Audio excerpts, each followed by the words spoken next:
about you? Where'd you grow up, and how did you get into professional sports and now into broadcasting? We grew up on a small dairy farm kind of in central Wisconsin up in Wood County. My mom and dad, we had a farm. Actually I had two farms, but our initial family farm was in Millador, and we milked about 70 cows.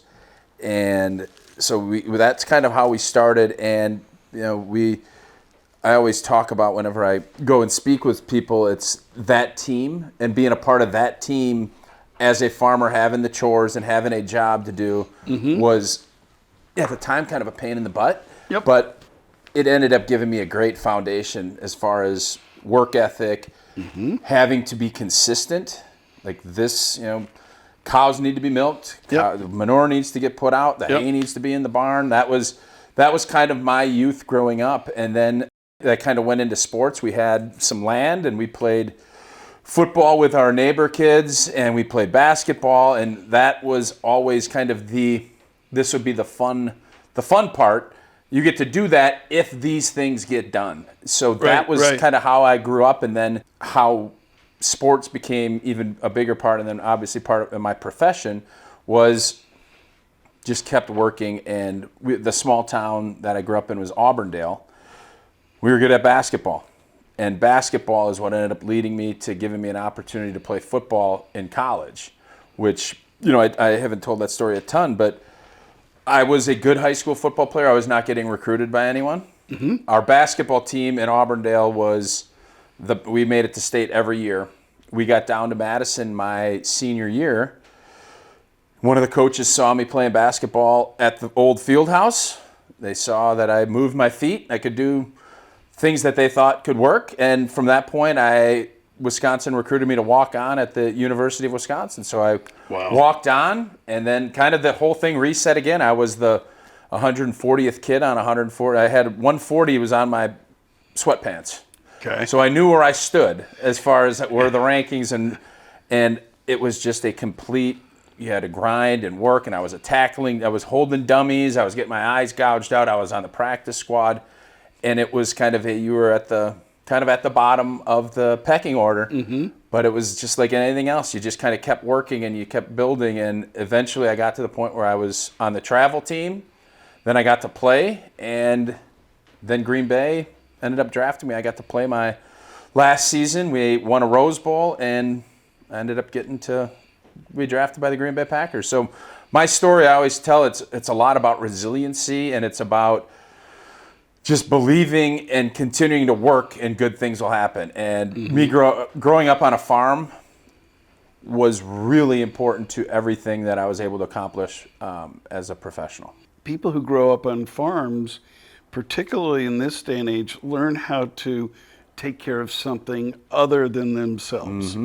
They have a responsibility, and that forces a really good work ethic and an appreciation for what has to be done before you can have your fun. I loved your story. You got to do the chores before you can go out and have fun and play.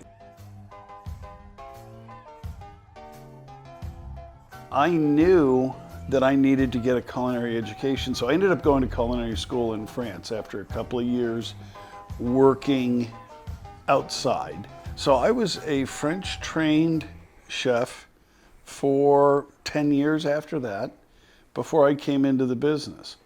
And so my life has been food from start to finish. What I didn't realize, Mark, is how valuable that time in the kitchen was, which is another reason we're very big supporters, like Fox Valley Tech up in Appleton, Madison College, the Culinary Institute of America. Culinary education can give people open doors into careers that they never thought possible. It's not being a cook. I mean, there are so many opportunities in today's world. I wouldn't be where I am today had I have not learned those lessons and been exposed to that. You're just talking about being able to solve problems, being able to, be selfless because you have no choice. You have to get things done. And when you kind of look at it from that perspective, you just keep thinking, I just keep thinking how lucky I was, even though I know when I was having to clean gutters at 5:30 or 6 in the morning and had to do it every morning, I didn't feel like I was lucky then. But I certainly now look back at it, and I tell my kids that was such a huge part of, well, how did you end up becoming a Green Bay Packer? And that's the part of it that always gets kind of left out. It's, well, you played at Wisconsin, you did this. It was more, man, that set of things that happened that you are brought up into was the big reason why I was able to kind of set that foundation. And I don't know what else besides farming would have given me that. You had a storied career, and certainly one, to be a Badger and then a Packer and spend your whole career. If I'm not mistaken, you did your entire career with Green Bay and with the Badgers. Yeah, I couldn't have been more fortunate. And knowing your company's history and what you guys, 7, 8 generations, I was really blessed I grew up, with Max McGee and Jim Irwin on the radio, listening to it on the farm. We'd be doing our chores or milking our cows, and we'd be wondering if Jan Stenerud was going to make a kick or if James Lofton was going to make a play. And that was all. And then we'd go play our own game after we'd get done milking cows with our neighbors. And for me, growing up in the state of Wisconsin, to be able to go and play at Wisconsin and in Green Bay, I couldn't have been more blessed. And it's just, love this state, and to be able to do it with family and friends, being able to get to games and watch, it was a really special thing for me. You're a Packer fan. Total Packer fan. What's your favorite generation? Were you, I don't want to age you, but the Lombardi era, obviously nobody's favorite era was the 70s or early 80s. No. But we were loyal, dedicated fans. Absolutely. We know what hardship is. No question. I always say, and I'm not going to rip Minnesota, but the 70s and 80s showed, because those are some tough times. And the season ticket list continued on. The stadium was full. Yep. And Packer fans are loyal, but they expect great things.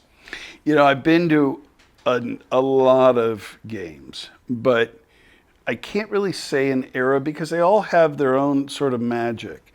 But truly, one of the most incredible games was the Snow Bowl, where Mike Holmgren came back as coach of the Seahawks. The Packers went down 2 touchdowns in the first 2 minutes. I remember that game well. And then the snow started. Oh, yeah. And it was an amazing game. And watching you guys have snowball fights on the field, just in good. All of a sudden, we trounced Seattle, and it was a great game. It was totally memorable. Who would have guessed that our game, your game, that is also my favorite game. Seriously. And there's no doubt. It was.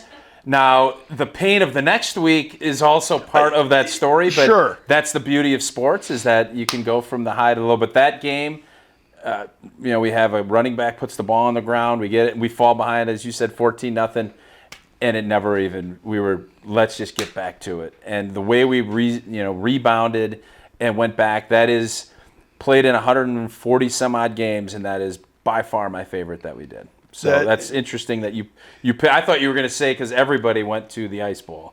Everybody had said, there's, I think. I'm not that old. That's what I'm saying. There's about 400,000 people at that game. Yeah. But that game, and you see the pictures of it afterwards, it really kind of shows the magic of Lambeau Field and the whole aura of being a Green Bay Packer. Totally. And you mentioned Max McGee, and Max was a great customer of ours up in Edina, Minnesota, with his original pancake house. Oh. And loved our bacon. And it was really funny because I got introduced to Max McGee, and nobody told me who it was, but I couldn't help but notice the ring.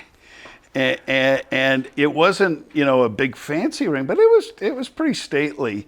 And so lo and behold, I would have gotten nervous if somebody had said, if I had understood that he was the owner of this establishment. So I went up, talked to him. He's got his club table where all his friends would meet every day. It was wonderful, but what a gentleman and what a great, I mean, it's... What a story about him in the Super Bowl. Absolutely. So did you go out and have any cold beverages with him? No, I did not. That's too bad. No. I can imagine the storytelling that you two I would have loved that opportunity, I can tell you. My last question, the recipes. Pretty tight. Nobody. How many people know the recipe? Very few. It's one of those deals, if I tell you, I have to kill you. Yeah, exactly. Pretty much. And that is the one thing that makes us different from everybody else. And to that end, we still blend our own spice. We don't have somebody else do that for. We want to look at each component before it gets put into a spice blend. And that's how we control, the consistency over time. So the recipes are really important. And I can say the recipe doesn't change. Technology over time has. And you'd be crazy to say we're going to do things by hand forever. You couldn't do it in this day and age. But those are what separate us in our processes. Not just a recipe, but how we do it. Those are the distinctive differences from what one of our competitors may do. We're really a tiny company, still family owned, all these cool values and get to tell a story. And consumers today love it because it's real. And it's not contrived, it's not somebody's imagination. You can see it, you can feel it, you can touch it, and like you are, you get to visit.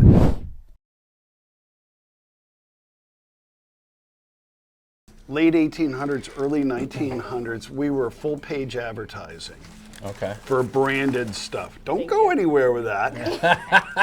Thank you. And so what? That's life. And thank you, Bill. Thank you. Don't touch my sandwich. Listen, that's a BLT. Not only a BLT, it's a mega BLT. A good one.